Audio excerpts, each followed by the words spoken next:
Sir ನಮಸ್ತೆ. ನಾವು ಚಿಕ್ಕಮಗಳೂರು ಜಿಲ್ಲೆ ಅಂಪಾಪುರದಿಂದ ಬಂದಿದ್ದೀವಿ. ಸುಮಾರು ಚಿಕ್ಕಮಗಳೂರಿಂದ ಒಂದು 500 ಜನ ಬಂದಿದ್ದಾರೆ ಇಲ್ಲಿ ಜಾತ್ರೆಗೆ.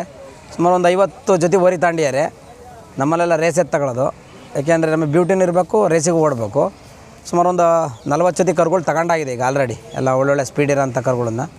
ಈ ಚುಂಚನಕಟ್ಟೆ ಅಂದರೆ ಭಾಳ ಪ್ರಸಿದ್ಧವಾದ ಜಾಗ, ಯಾಕೆಂದರೆ ತುಂಬ ಭತ್ತದ ಗದ್ದೆ ಕೆಲಸ ಮಾಡಿ, ನಾಟಿ ಕೆಲಸ ಎಲ್ಲ ಮಾಡಿ ಎತ್ಕೊಳ್ಳೋದನ್ನ ತುಂಬ ಆರಂಭ ಮಾಡಿರ್ತಾರೆ. ಹಾಗಾಗಿ ಲೈಕ್ ಆಗುತ್ತೆ ನಮಗೆ, ಯಾಕೆಂದರೆ ಕೆಲಸ ಮಾಡಿಲ್ಲ ಎತ್ತು ಅಲ್ಲಿ ಬಂದು ಆರಂಭ ಮಾಡೋಕ್ಕೆ ಏನಾರು ಕಳ್ಳಾಟ ಮಾಡಿದರೆ ನಮಗೂ ಬೇಜಾರಾಗುತ್ತೆ. ತುಂಬ ಇಷ್ಟ ಚುಂಚನಕಟ್ಟೆ ಸಾಲಿಗ್ರಾಮ ಸುತ್ತಗಳು ಎತ್ತಗೊಳ್ಳೋದು ಅಂತಂದರೆ. ಆಮೇಲೆ ಅದರಲ್ಲ ಬೆಟ್ಟದ ಕಡೆ ಎತ್ಕೊಳ್ಳೋನ್ನ ತುಂಬ ಲೈಕ್ ಮಾಡ್ತಾ ಅಂತೀವಿ. ತುಂಬ ಬಾಳಿಕೆ ಬರ್ತಾವೆ ಎತ್ಕೊಳ್ಳು, ಯಾಕೆ ಅಂತಂದರೆ ಚೆನ್ನಾಗಿ ಆರಾಬಾರ ಕೆಲಸ ಮಾಡಿರ್ತಾರೆ. ಹೊಗೆ ಸೊಪ್ಪಿನ ಕೆಲಸ ಆಗ್ಬೋದು, ಭತ್ತದ ಕೆಲಸ ಆಗ್ಬೋದು, ನಾಟಿ ಕೆಲಸ ಭಾಳ ಅಚ್ಚುಕಟ್ಟ ಮಾಡಿರ್ತಾರೆ. ಹಂಗೆ ಅಚ್ಚುಕಟ್ಟಾಗಿ ರೂಟನ್ನು ಕಲಿಸಿರ್ತಾರೆ ಕರುಗಳಿಗೆ. ಅವೇನು ಹೂಡಿದ್ರೆ ನಾಳೆ ಹೋಗಿ ಆರಂಭ ಮಾಡಿ ನಮಗೆ ಅನ್ನ ಹಾಕೋಂಥ ಎತ್ಕೊಳ್ಳು ಅಂತಂದರೆ ಮಾತಾಡೋಂಗಿಲ್ಲ. ನಮಗೆ ಹಳ್ಳಿಕಾರ ಎತ್ತು ಅಂದರೆ ತುಂಬ ಇಷ್ಟ, ಯಾಕಂತಂದರೆ ಅವ್ರ ಪ್ರೇಮಿಗಳು ನಾವು ಚಿಕ್ಕಮಗಳೂರಲ್ಲಿ. ರೇಸಲ್ಲಿ ಎಲ್ಲಿ ಕೇಳಿದ್ರು ಚಿಕ್ಕಮಗಳೂರಲ್ಲಿ ಯಾವುದೊಂದು ಹೆಸರಿದೆ, ರೇಸ್ ಎತ್ತಗೊಳೋದ್ರಲ್ಲಿ ಕಿಂಗು ಅಂತ. ಅದು ಜನಗಳು ಹೇಳ್ತಾರೆ, ಪ್ರತಿಯೊಬ್ಬರಿಗೂ ಗೊತ್ತಿದೆ ಅದು ವಿಚಾರ. ಲೈಕ್ ಆದರೆ ಯಾವ ಓರಿನೂ ಬಿಟ್ಟಿಲ್ಲ, ಬಿಡೋದು ಇಲ್ಲ, ತಗೊತೀವಿ. ಈಗ ಈ ಓರಿಗಳು ನೋಡಿದ್ದೀವಿ. ನಮ್ಮ ಸ್ನೇಹಿತರು ಮಂಜು ಅಂತ ಹೇಳ್ಬಿಟ್ಟು, ಇವು ಬೆಟ್ಟದಪುರ ಸೈಡ್ ನಮ್ಮ ಸ್ನೇಹಿತರು ಅವು. ಸರ್ ಯಾವ ನಿಮ್ಮದು? ದೇವನಹಳ್ಳಿ. ಹಾಂ, ಹೌದು. ಅವ್ರ ಹತ್ರ ಈ ಓರಿಗಳನ್ನ ಚಾಯ್ಸ್ ಮಾಡಿದ್ದೀವಿ. ಈಗ ಇನ್ನು ವ್ಯವಹಾರ ಮಾಡೋಕ್ಕೆ ಅಂತೇಳಿ ನಮ್ಮ ಹುಡುಗರೆಲ್ಲ ಬಂದರು. ಈಗ ಒಂದು 20 ಹುಡುಗರು ಈಗ ಚಾಯ್ಸ್ ಮಾಡಿದ್ದೀವಿ. ಏನು ಮಾತಾಡಿಲ್ಲ ಇನ್ನೂ. ಸುಳಿ ಸುದ್ದ ಎಲ್ಲ ನಮ್ಮ ಸಾಲಿಗ್ರಾಮ್ ರಾಜು ಒಂದು ನಮ್ಮ ಆತ್ಮೀಯ ಸ್ನೇಹಿತರಿದ್ದಾರೆ, ಮಾತಾಡ್ತಿದ್ದಾರೆ. ಅವರು ಈಗ ಕರ್ಕೊಂಬಂದಿದ್ದೀವಿ ನೋಡೋಣ ಅಂತ. ಅವರು ತುಂಬ ಆತ್ಮೀಯ ಪರಿಚಯ. ನೋಡೋಣ, ಋಣ ಇದ್ದರೆ ಆಗ್ಬೋದು. ನಮ್ಮ ಖುಷಿಯೊಂದು ವಿಚಾರ ಏನಂದರೆ, ನೀವು ನಮ್ಮ ಚಿಕ್ಕಮಗಳೂರವರು, ಅವರು ನಮ್ಮ ಸೀರಿನಹಳ್ಳಿ ನಮ್ಮ ಬಸವರಾಜಣ್ಣ ಇದ್ದಾರಲ್ಲ, ಹುಣಸೂರು, ಅವರು ನಾವೆಲ್ಲ ತುಂಬ ಪರಿಚಯ.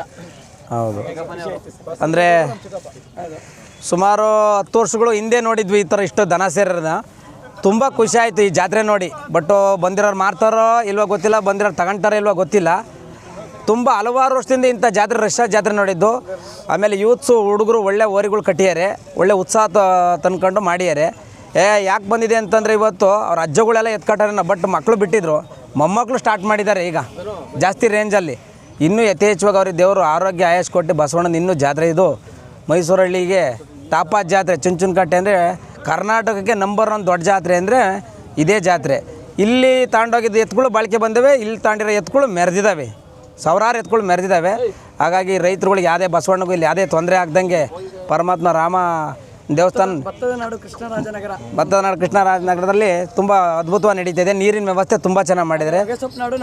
ಇಲ್ಲಿ ಆಗಿರಕ್ಕಂಥ MLA ನೀರಿನ ವ್ಯವಸ್ಥೆ ಮಾಡಿದ್ದಾರೆ. ಎಲ್ಲ ಕಡೆ ಟ್ಯಾಂಕಿನ ವ್ಯವಸ್ಥೆ ಮಾಡಿದ್ದಾರೆ. ತುಂಬ ಖುಷಿ ಆಯಿತು. ಅವ್ರವ್ರ ಎತ್ತುಗಳಿಗೆಲ್ಲ ಸೌಲಭ್ಯಗಳು ಮಾಡಿದ್ದಾರೆ. ಆಮೇಲೆ ಆಸ್ಪತ್ರೆ ಸೌಲಭ್ಯ ಮಾಡಿದ್ದಾರೆ. ಅವರು ಚೆನ್ನಾಗಿ ಮಾಡಿದ್ದಾರೆ. 140 ಕಿಲೋಮೀಟ್ರಿಂದ ಬಂದು ಕೂಡ ನೀವು ನಮ್ಮ ಜಾತ್ರೆ ಬಗ್ಗೆ ತುಂಬ ಖುಷಿ. ಸರ್, ನಮಗೆ ಜಾತ್ರೆ ಅಂದರೆ 140 ಕಿಲೋಮೀಟ್ರ್ ಲೆಕ್ಕ ಅಲ್ಲ, ನಮಗೆ 1 ಕಿಲೋಮೀಟ್ರ್ ಲೆಕ್ಕ ಇಲ್ಲ. ಇದು ಅಷ್ಟು 20 ವರ್ಷದಿಂದ ನಾವು ಸತತವಾಗಿ ಎತ್ಕೊಂಡು ಕಟ್ತೀವಿ ಇಲ್ಲಿ ಜಾತ್ರೆಗೆ. ಅಷ್ಟೇ ಖುಷಿಯಾದ ನಮ್ಮ ಸ್ನೇಹ ಇದೆ ಇಲ್ಲೆಲ್ಲರೂ. ಒಂದು ಅಂಟು ತಮ್ಗಳು ಸೇರ್ಕೊಂತೀವಿ. ಒಂದು ಬಾಂಧವ್ಯ, ಒಂದು 3-4 ದಿವಸ ಎಲ್ಲ ಸ್ಪೆಂಡ್ ಮಾಡ್ತೀವಿ. ಕೊಡೋದು ಬಿಡೋದು ತಗೊಳ್ಳೋದು. ನಾವು 10 ಜೊತೆ ಎತ್ತಾಕಿದ್ದೀವಿ. ಹೋದರೆ ಹೋಗ್ಬೋದು, ಬಿಟ್ಟರೆ ಬಿಡ್ಬೋದು. ಬಟ್ ಇಲ್ಲಿಗೆ ಬರಬೇಕು, ಉಳಿಬೇಕು, ನಮ್ಮ ಸ್ನೇಹಿತರನ್ನೆಲ್ಲ ಮಾತಾಡಿಸ್ಬೇಕು. ಆಮೇಲೆ ಇಲ್ಲಿ ದೇವರು ಯಾವ ಬಸವಣ್ಣಗೂ ಏನು ತೊಂದರೆ ಆಗ್ದಂಗೆ ಅವ್ರವ್ರ ಮನೆಗೆ ಸುರಕ್ಷಿತವಾಗಿ ಅವ್ರ ಮನೆಗೆ ಹೋದರೆ ಅದೇ ತುಂಬ ಖುಷಿ. ಹಳ್ಳಿಕಾರ್ ತಳಿ ಅಳಿವಿನಂಚಿಲಿದೆ ಅಂತ ಇದ್ರು, ಇಲ್ಲಿ ಬಂದು ನೋಡಿದಾಗ ಇನ್ನೂ ಉಳಿಯುತ್ತೆ ಅಂತ ನಂಬಿಕೆ ಬರ್ತಾ ಇದೆ. ಯಥೇಚ್ಛವಾಗಿದೆ. 10 ವರ್ಷದ ಹಿಂದೆಗಿನ್ನ ಮೀರಿ ಎತ್ಕಟ್ಟಿದ್ದಾರೆ. ಈಗಿನ ಯುವಕರಿಗೆ ಕೃಷಿ ಬಗ್ಗೆ ತುಂಬಾ ಆಸಕ್ತಿ ಬಂದ್ಬಿಟ್ಟಿದೆ. ಹೌದು ಸರ್, ತುಂಬಾ ಅಂದ್ರೆ ತುಂಬಾ ಆಸಕ್ತಿ ಇದೆ. ಹೌದು. ಈಗಿನ ಯುವಕರು ಏನಂದ್ರೆ ನಾನು ಮಾಡ್ತೀವಿ, ನಮ್ಮ ಕೈಲಿ ಯಾಕೆ ಮಾಡೋಕ್ಕಾಗಲ್ಲ. ಹೌದು, ಚಾಲೆಂಜ್ ಆಗಿ ತಗೊಂಡಿದ್ದಾರೆ. ಕೈ ಬಿಡಲ್ವಲ್ಲ, ನಂಬಿದ್ರೆ ಬಸವಣ್ಣನ ಕೈ ಬಿಡಲ್ಲ.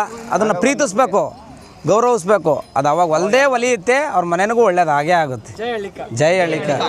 ಇನ್ನೊಂದ್ಸಲ ಹೇಳಿ. ಜೈ ಹಳ್ಳಿಕ.